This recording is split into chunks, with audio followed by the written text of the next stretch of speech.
X9 and the X7 by Rossi.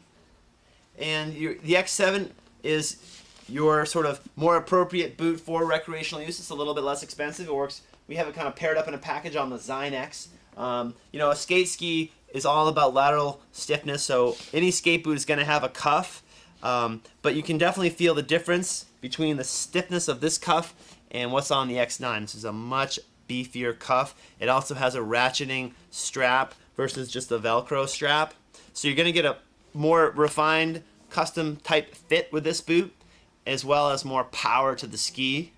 So for more competitive racing, use, racing, and that kind of thing, the X9 is definitely the better choice. But for your sort of beginning skier, the X7 is a great option as well. Both of them, by the way, have Rossignol's ThermoFit liner, which means the lining actually has sort of heat-activated foam in it.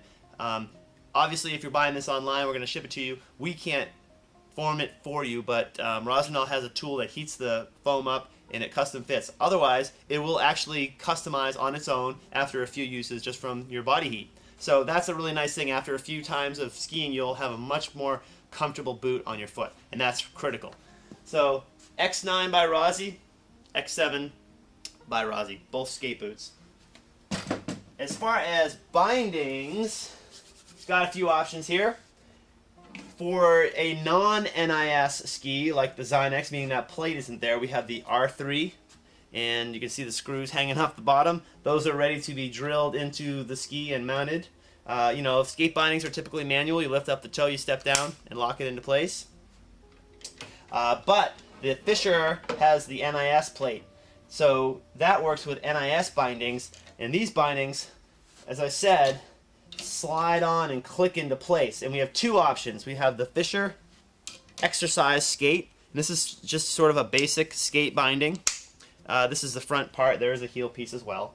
And we have the brand new Rossignol Accelerator.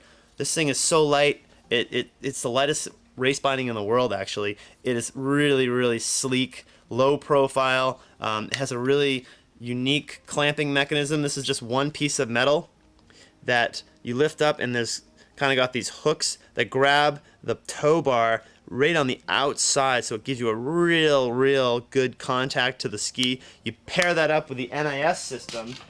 Another advantage of the NIS is instead of being drilled in sort of the center of the binding, this thing is clamping onto the edge, so it's a real tight connection to the ski. And you saw how easily that thing went on there. There's a tool provided, and that tool you slide into one of these slots, and again you can move the binding fore and aft to the balance point, which is really nice.